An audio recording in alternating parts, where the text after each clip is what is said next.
Well, that's what gets me to, throw a huge bucket of cold water on the idea that some have been putting forward that the Fed's not going to have to go as much as once thought in September, even that you could do 25 maybe in September. And that is why some are sticking to their lofty targets, Steve, for the S&P 500 for the end of the year. It's all predicated on the fact that the Fed is not going to have to do as much as initially was thought. I want to know about that, but also this idea of an intermeeting move in August. Can they really afford to do nothing between July and September? I don't know what they gain from that, Scott, because all of what the Fed does is move the market by its intentions. I think there'll be plenty of Fed speak in August. I'm pretty sure about that. And I think that they'll be able to communicate their intentions of 50 or 75. In any event, the market will price it in according to the incoming data and the speech by the Fed. I don't think they gain anything by an intermeeting move. I could be proven wrong if that's needed.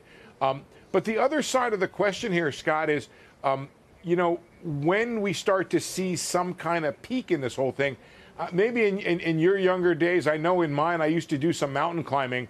I know, hard to believe. And I remember you'd get up there and you'd think, well, this is the top, and then either the cloud would clear, you'd come around a bend, no, this was not the top. There was another peak to come.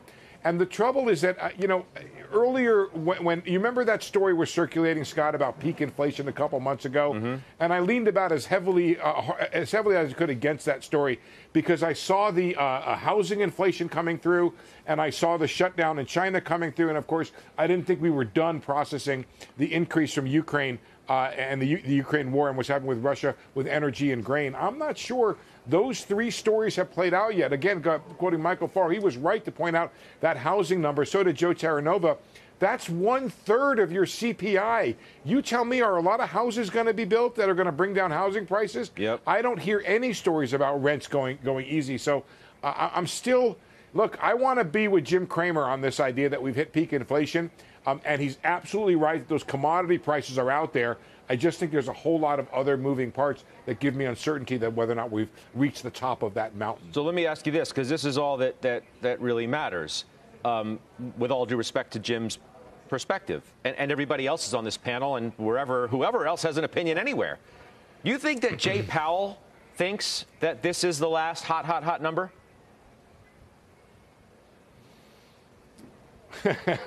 I know what he hopes. Yeah, I know, but I want to know, do you think he believes that story? Look, that this will be the last of the red hot inflation prints? Scott, I'm going to take a third answer on that. Not yes or no, but kind of like it doesn't matter. Jay Powell has laid out to us the idea that, and other members of the Fed have laid out the idea that they need to see a series of declining inflation reports in order to become more comfortable with the inflation outlook. And if this is the highest one, great. And if you go down to 8.8 next month, I don't think that necessarily means he's going to ease off on the pedal. The other thing is, just take a look, guys, at the two-line chart that I prepared for this conversation. You do see a little bit of moderation in the core. Part of what Jim's outlook is what's happening to auto prices. I talked to Phil LeBeau. He's not quite so happy about what's going to happen to auto prices if they come from the dealer level rather than the wholesale level. Scott, there's a, what do you want to call it, some kind of gap between what happens at the wholesale level and the consumer level. Sometimes that means they don't pass on price increases, and in this case, maybe it means they don't pass on price decreases quite so quickly. So I'm a little more circumspect. I hope Jim Cramer is 100% right. Yeah, so does everybody else. And Steve, I appreciate it.